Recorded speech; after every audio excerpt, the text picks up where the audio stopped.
Doble atentado en el cantón El Triunfo. Delincuentes lanzaron artefactos explosivos contra el cuartel de la policía y la fiscalía. El atentado tendría vinculación con la violencia en las cárceles del país. Un nuevo pronunciamiento judicial ordena al Ministerio de Salud entregar la lista de las personas que recibieron las vacunas contra el coronavirus, pese a la negativa del nuevo ministro. Los candidatos presidenciales Guillermo Lasso y Andrés Arauz dialogan con los alcaldes del país en torno a sus planes de gobierno. El invierno no da tregua a la provincia de Los Ríos. Un equipo de Televistazo recorrió varias comunidades que han quedado inundadas por lluvias y desbordamiento de ríos. Las noticias en Televistazo con Tania Tinoco y Gabriela Baer.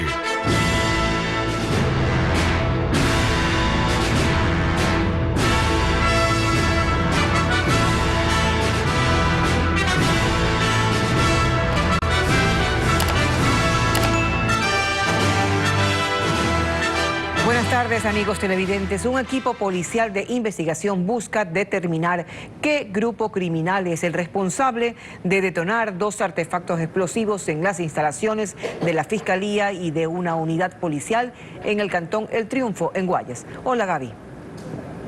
Hola, Tania. Amigos, bienvenidos a esta emisión informativa. Diego Cuenca recorrió los puntos donde se registraron las detonaciones a apenas 600 metros de distancia. Diego, ¿cuáles serían los motivos de estos atentados?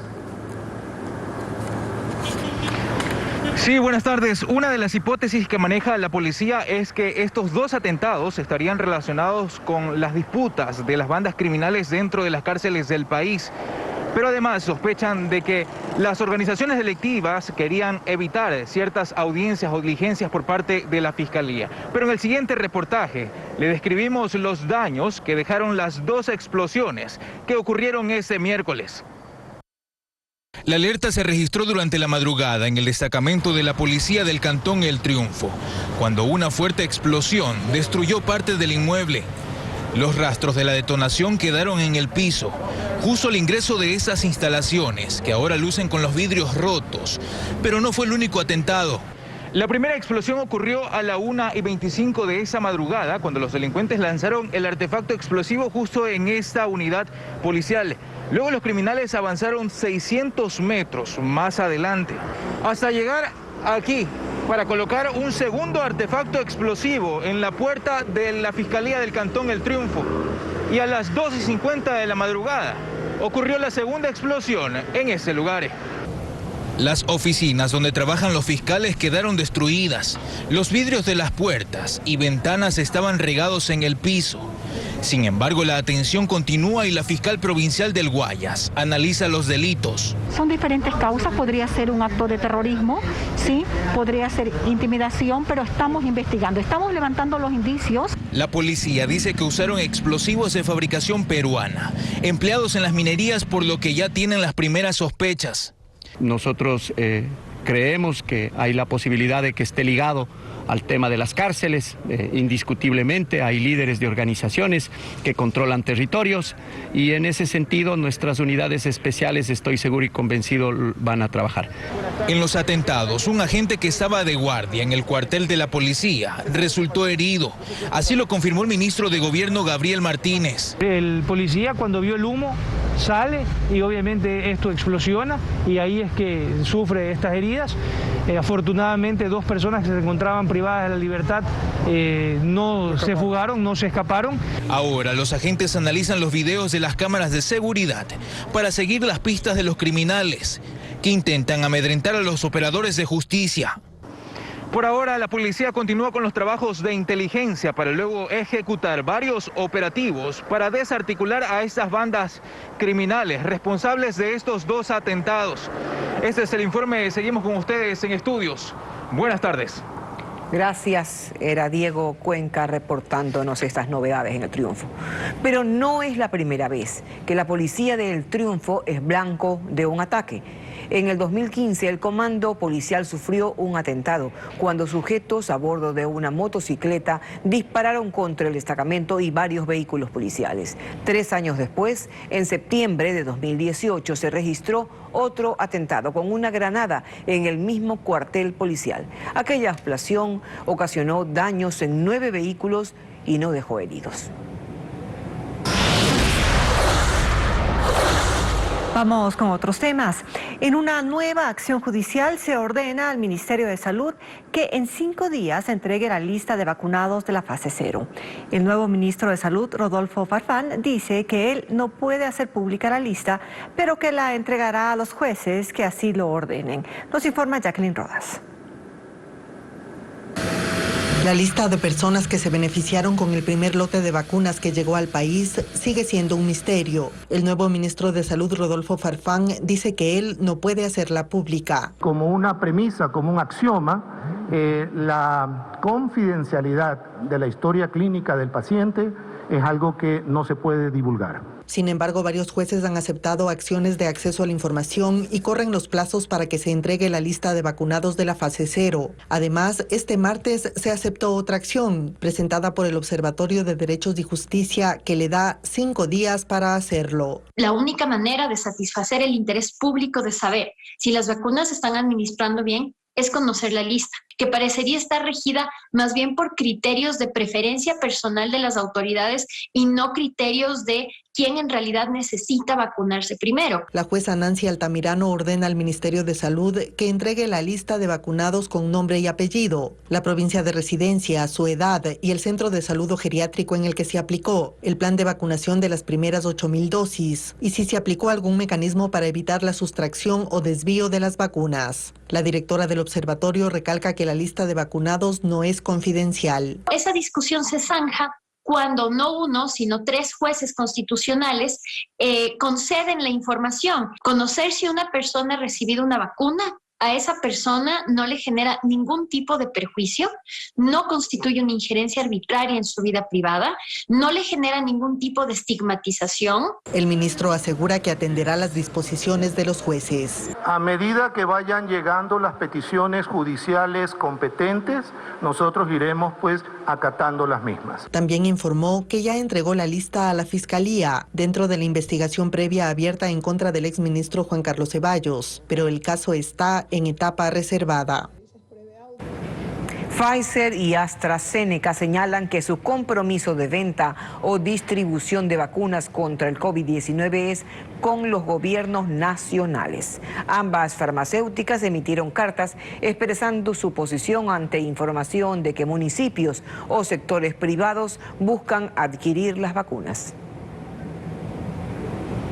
2 de las farmacéuticas contratadas por el gobierno ecuatoriano para el suministro de las vacunas contra COVID-19 respondieron al ministro de Salud sobre la venta o distribución de estas a privados, gobiernos regionales o municipales. Pfizer en su carta señala que la vacuna de Pfizer-BioNTech para COVID-19 no está a la venta en ningún canal privado ni a gobiernos distintos a los centrales.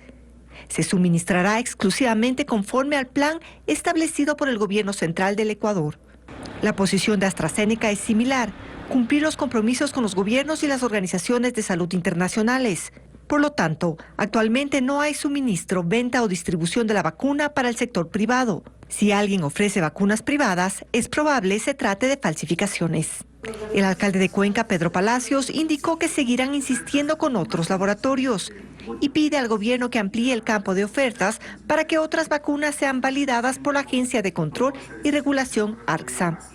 Mientras tengamos una ventana de oportunidad de poder hacer estas gestiones directamente y no se cierre ninguna de ellas, seguiremos insistiendo. Como le comentaba, tenemos ya cercanía con la gente de la vacuna de Rusia, con Johnson & Johnson, y también con la vacuna china. De su lado, la alcaldesa de Guayaquil, Cintia Viteri, insiste en que el gobierno debe emitir vía decreto una autorización que permita a los municipios el contrato con laboratorios. Ambos laboratorios ratifican nuestra posición, que sin el decreto ejecutivo para delegar esa función o acuerdo ministerial para delegar esa función y sumarnos, porque no queremos hacerlo solos, sumarnos al ente regulador y al competente en salud, que es el Ministerio de Salud, necesitamos que ellos nos den la autorización. Este martes, el ministro de Salud, Rodolfo Farfán, dijo que el gobierno no puede delegar a los municipios la capacidad de hablar con las casas farmacéuticas, porque éstas están dialogando directamente con los gobiernos nacionales de los diferentes países. Está previsto que esta tarde lleguen al país 73.710 vacunas de Pfizer. Estas dosis serán destinadas para la primera fase de inmunización en el país, en la que vacunarán al personal de salud no incluido en la fase 0. Esto es, adultos mayores, policías, militares y bomberos, docentes, recolectores de desechos, entre otros grupos prioritarios. El Ministerio de Salud pretende terminar la fase 0 de vacunación esta semana. Según el gobierno, el Ecuador tiene negociadas 20 millones de vacunas con varias farmacéuticas.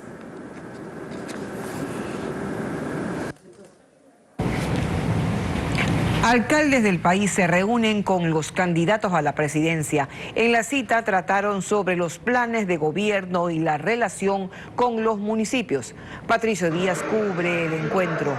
Patricio, ¿cuáles han sido las demandas de los cabildos?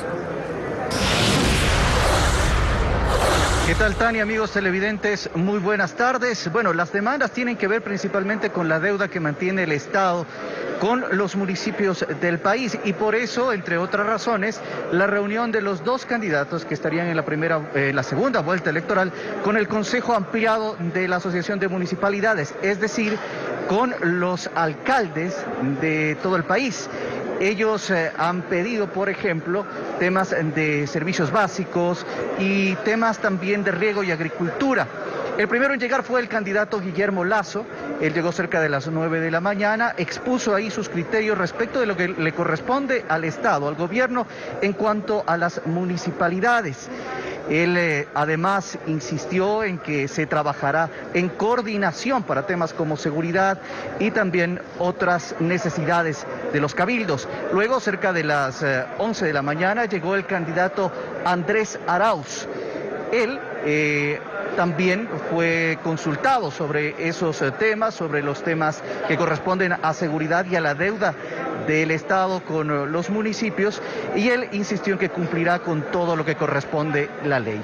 Ambos se refirieron a algo que precisamente estábamos viendo en las notas anteriores, que tiene que ver con el plan de vacunación que ambos candidatos proyectan si es que llegan a ser gobierno. Escuchémoslos.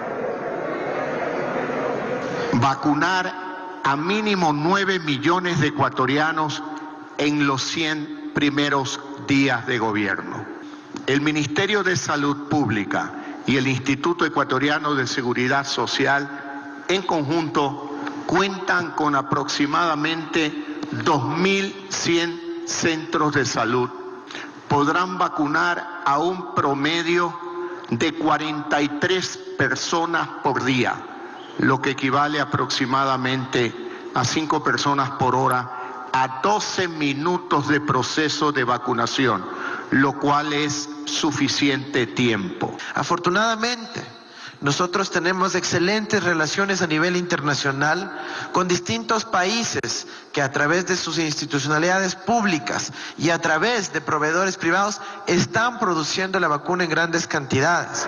Y nosotros hemos podido avanzar en esos procesos de negociación para poder tener listo eso a partir del 24 de mayo.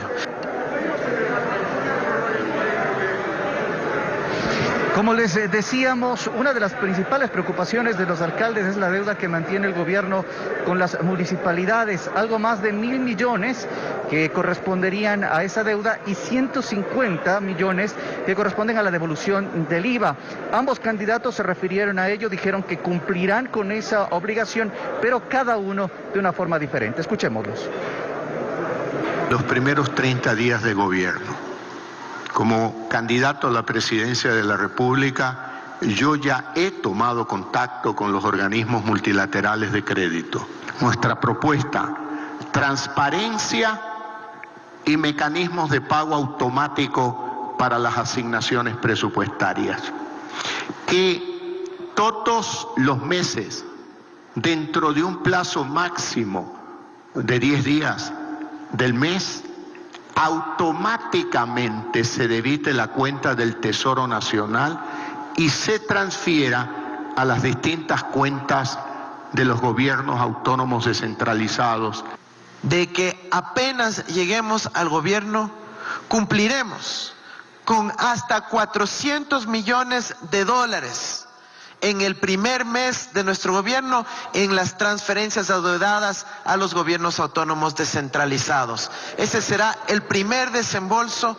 La diferencia obviamente estableceremos mediante conversaciones, mediante los cronogramas del caso, para poder ir cumpliendo con el tiempo.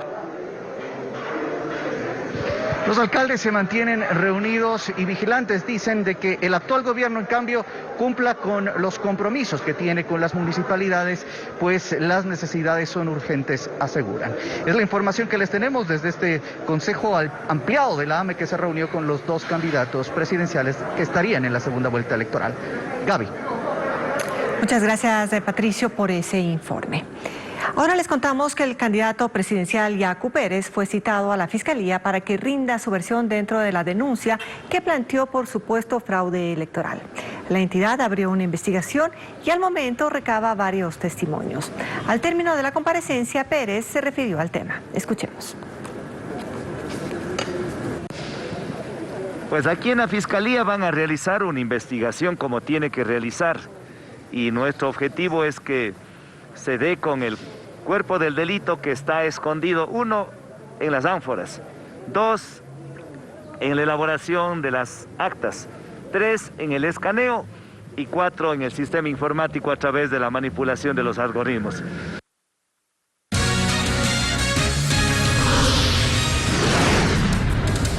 Vamos a la pausa y al regresar, exmiembros de las Fuerzas Armadas y de la Policía Nacional se mantienen en vigilia afuera de la Corte Constitucional.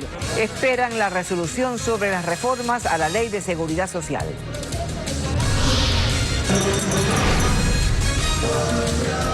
También, el invierno no da tregua en la provincia de Los Ríos. Varias comunidades han quedado inundadas tras las fuertes lluvias. Los más afectados son los agricultores. Ya regresamos. Continuamos con más información. Cientos de policías y militares en servicio pasivo permanecen en vigilia afuera de la Corte Constitucional en rechazo a la ley de fortalecimiento a los regímenes especiales de seguridad que, según argumentan, los ha perjudicado durante 4 años. Carla Delgado estuvo en el plantón y nos cuenta. Hasta la Corte Constitucional en el norte de Quito llegaron decenas de exuniformados. Se trata de policías y militares en servicio pasivo.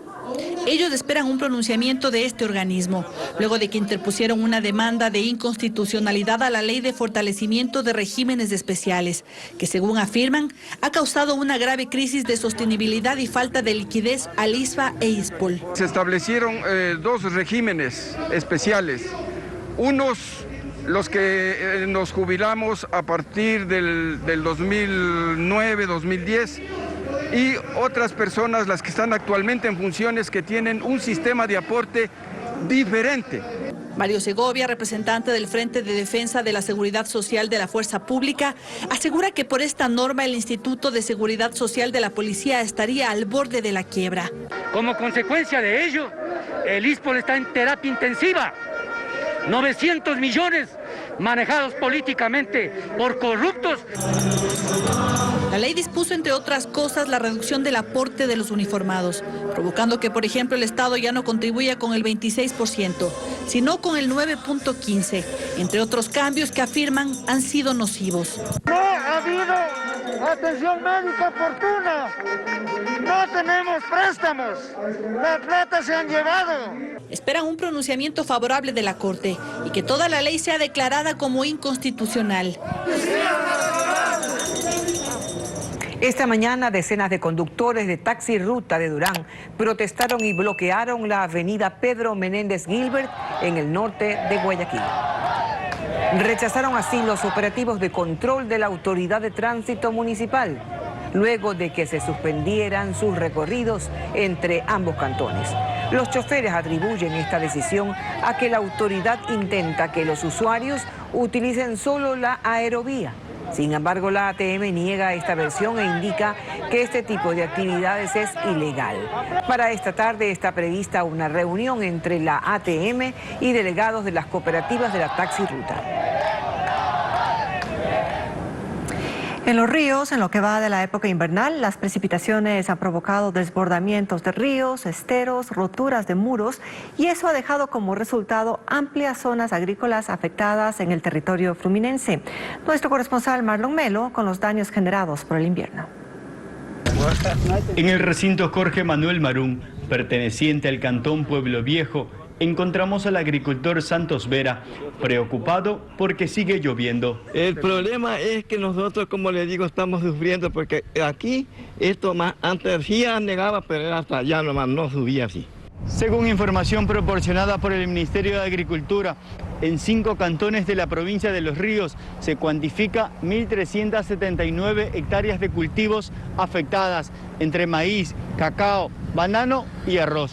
Gabriel Liubá, director distrital de esta cartera de Estado, indica que se trata de afectaciones leves. Bueno, en las zonas que están inundadas es que lleva aproximadamente 48 horas es el cultivo de banano.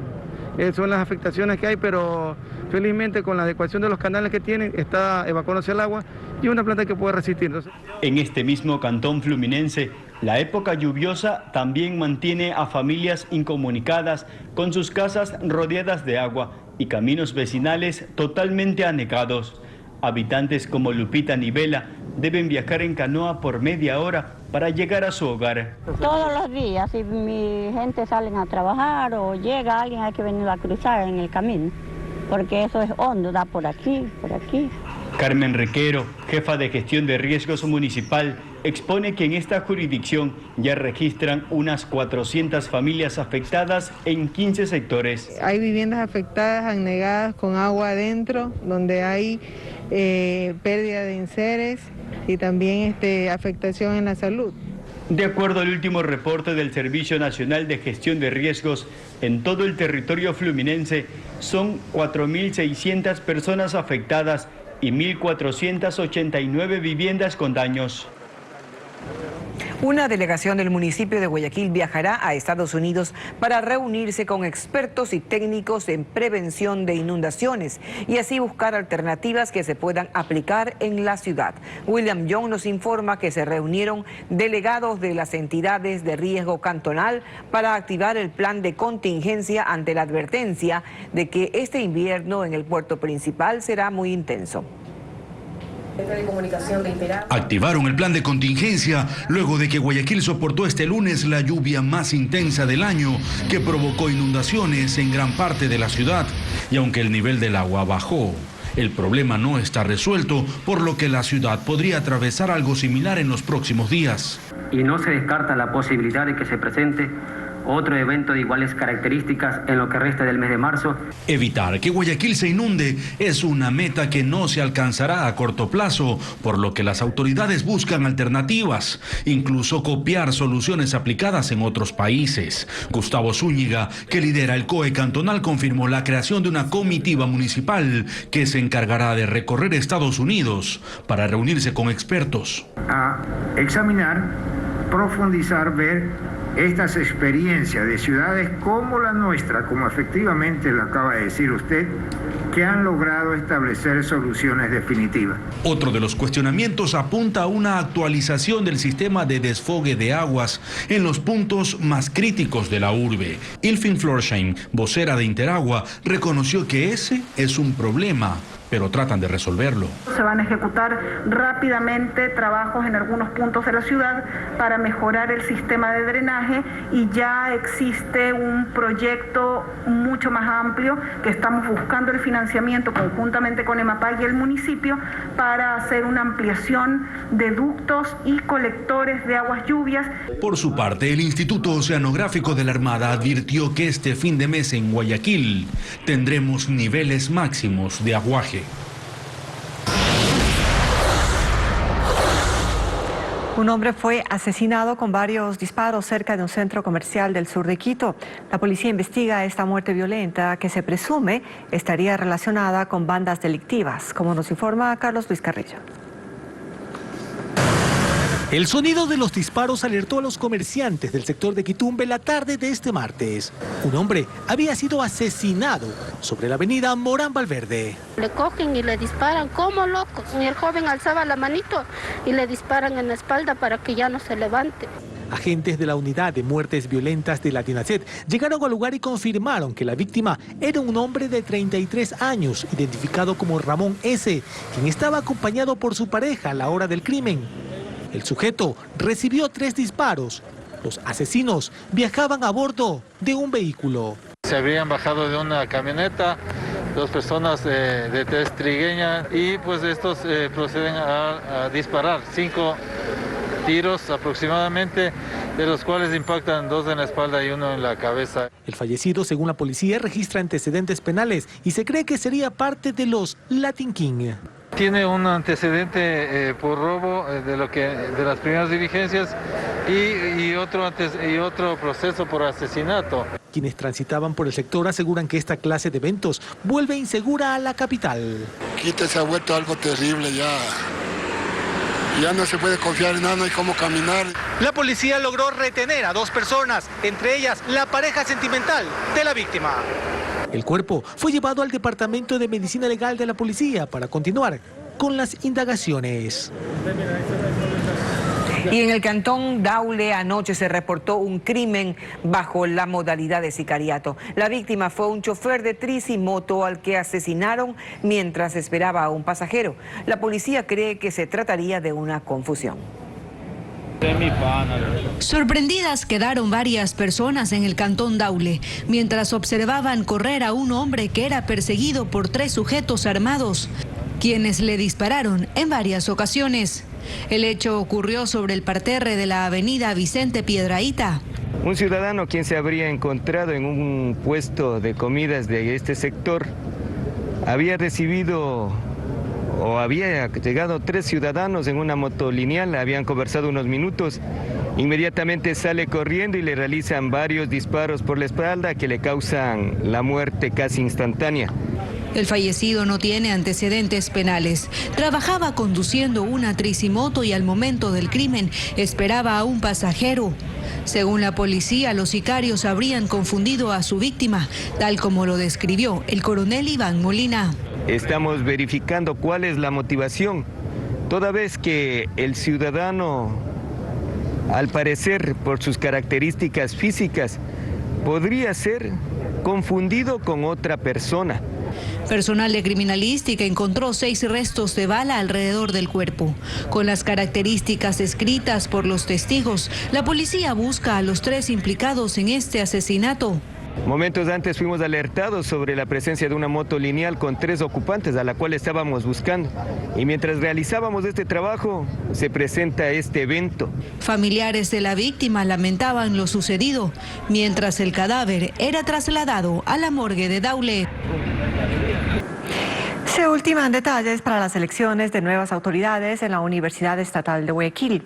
Este proceso se da tras más de 2 años de intervención académica por parte del Consejo de Educación Superior ante la serie de irregularidades detectadas durante las rectorías anteriores. El viernes, más de 60.000 personas entre estudiantes, docentes y personal administrativo elegirán al nuevo rector. Las irregularidades académicas, administrativas y actos de violencia registrados en la Universidad de Guayaquil en los últimos años generaron la intervención por parte del Consejo de Educación Superior, proceso que duró aproximadamente 8 años. La primera comisión interventora se mantuvo desde el 2013 hasta el 2017. En octubre del 2018 nuevamente fue intervenida, esta vez a cargo de Roberto Pazley. Luego de 2 años sin autoridad electa, la comisión interventora en noviembre del 2020 convocó a elecciones de rector y representantes del Consejo Académico y Estudiantil. Votarán este viernes 12 de marzo, por lo que desde ya se ultiman detalles como la impresión de papeletas y conformación de los recintos electorales. Antonio Rodríguez, máster en Ciencias Deportivas, administrador y docente, es el candidato a rector por la lista B. Una cultura de nacionalismo, una cultura de empoderamiento. No es la universidad de los problemas, no es la universidad de la delincuencia, es la universidad de formación. Para el candidato de la lista, Francisco Morán, quien también es catedrático y experto en administración, considera que es una oportunidad para demostrar que el personal académico y administrativo pueden estar al frente de la universidad. Que son personas que están trabajando en este momento en diferentes posgrados y eso también apoyarlos a ellos con la recategorización. Por lo que el presidente de la comisión, Roberto Pazley, asegura que se ha cumplido con el cronograma establecido. Además, presentó su renuncia irrevocable al cargo. Hemos cumplido nuestros objetivos, hemos tranquilizado a la universidad.